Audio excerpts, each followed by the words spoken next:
truly outstanding Paleolithic engraving adorns this beautiful Paleo Story Stone face and Mammoth effigy. This one made of naturally occurring volcanic glass from Mount Shasta, California. I discovered this volcanic glass used in connection with Paleolithic flaked and engraved effigies back in 2020. Before that, this glass was known as Andara glass.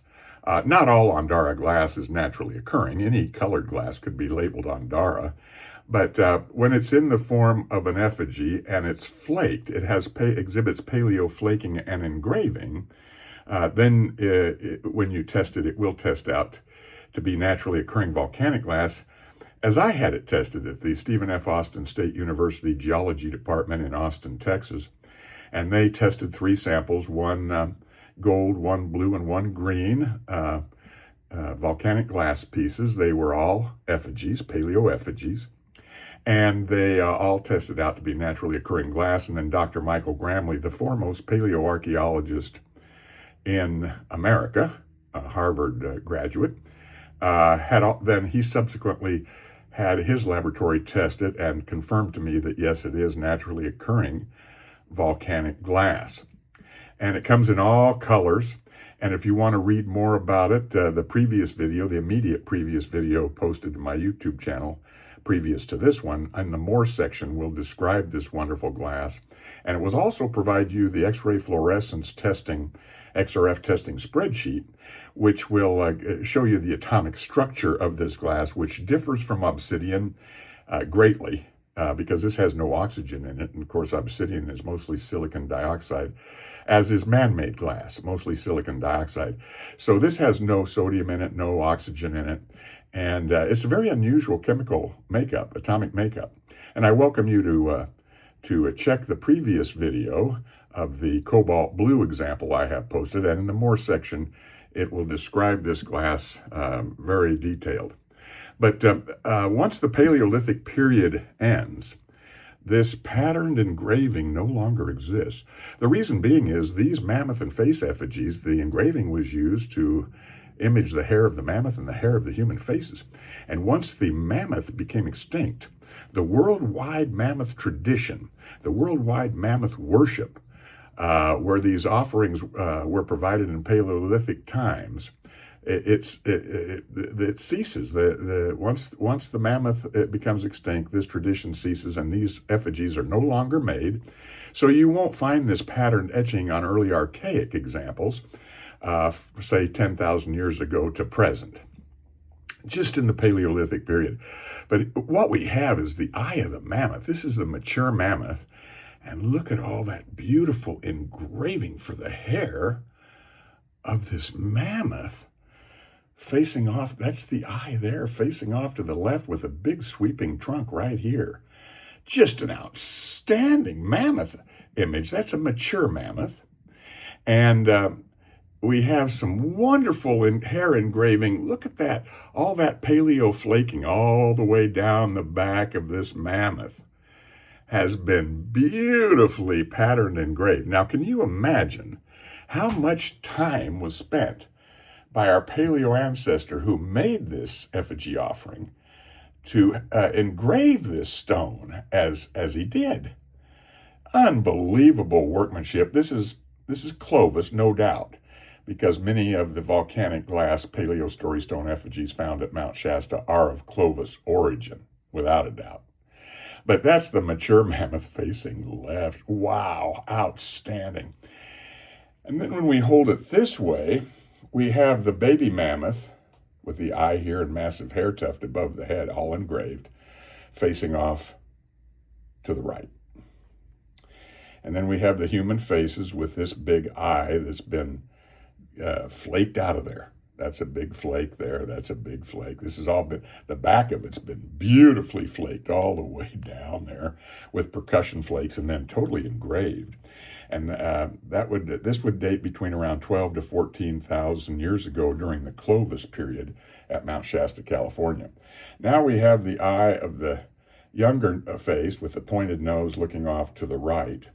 and the big rounded nose of the older face looking off to the left with this its eye. And then when we turn it over, now we have that baby mammoth with the exaggerated eye and little baby beak of a trunk with massive hair tuft above the head facing off to the left.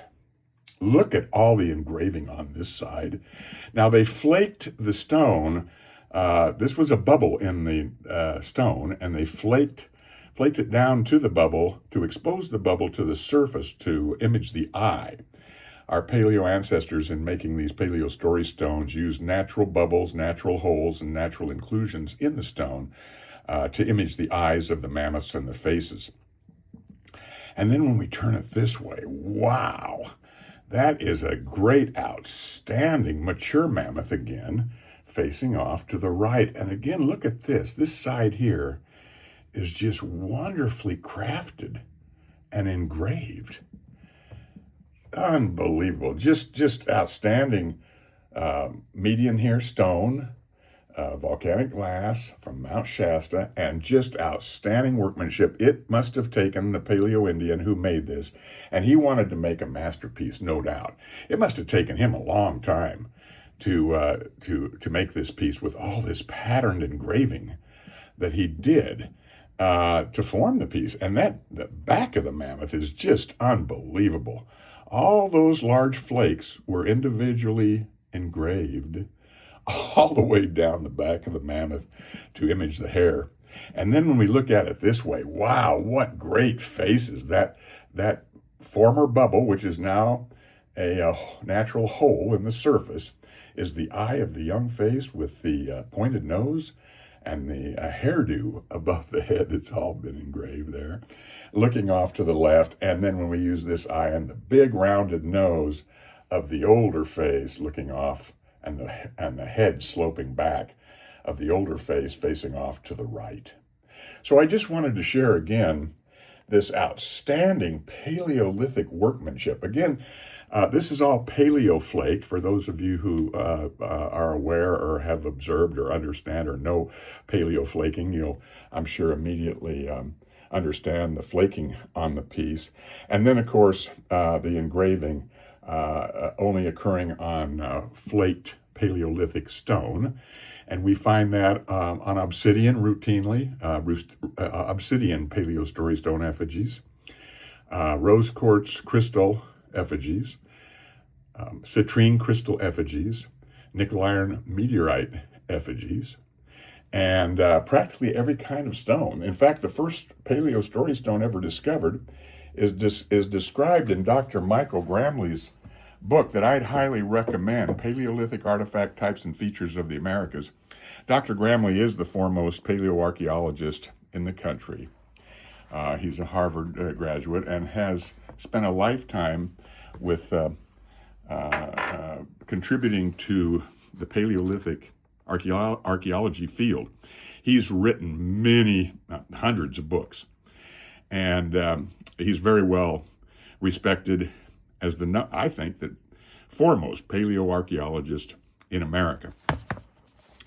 And he describes this story stone that he included as an official Paleolithic artifact type, the term coined by scientist researcher Richard Dempsey on the basis of my discovery of the first one in the Mojave Desert made out of agate. And it says there, story stones are made by flaking and engraving. So Dr. Gramley recognized immediately that they were percussion as well as pressure flaked and exhibit paleo flaking, and also that they are beautifully engraved and etched. Another effigy that I discovered here, and I think we might be able to get to it fairly quickly, is this particular piece right here. I discovered this in the Mojave Desert about 1996. I didn't know what it was. I curated it because it was unusual. I thought it was a turtle effigy. But doctors Michael Gramley and James Harrod identified this as the first flaked stone Paleo Venus figurine, female figurine, ever discovered in the Americas. And so far it's unique. There has not been another one discovered here. Now the Smithsonian Institute has done a great article that you'll see if you visit my video featuring this particular Venus figurine on my YouTube channel or on my webpage. And you can access my webpage by simply typing in paleostorystones.com. That will get you to my articles that I've written over the past 5 years. And this has been a well-published specimen here. Well-published. Many articles have been written about it. And although the Smithsonian did discover identical figurines, a grouping of about 30 of them, that are identical to this in a Paleolithic grave in Jordan. And in my video, it does reference that article and shows you the pictures of these Venus figurines that were found and discovered in that Paleolithic grave in Jordan. This is the first and only one, though, so far discovered in the Americas, and others will be found. I actually have also discovered several others, one made out of a nickel iron meteorite from Canyon Diablo, Arizona, nickel iron meteorite with an engraved girdle waistband. It's also published on my YouTube channel. And I also have another Venus figurine made out of Tampa Bay coral, which was highly used by our Paleo Indian ancestors in making these wonderful Paleolithic face and mammoth effigies. So I just wanted to share this again because it's such an outstanding piece, not only in the translucent, beautiful ruby red glass, naturally occurring volcanic glass, but most importantly, the outstanding, masterful Paleolithic workmanship. Another Paleo Story Stone face and mammoth effigy made out of volcanic glass from Mount Shasta, California.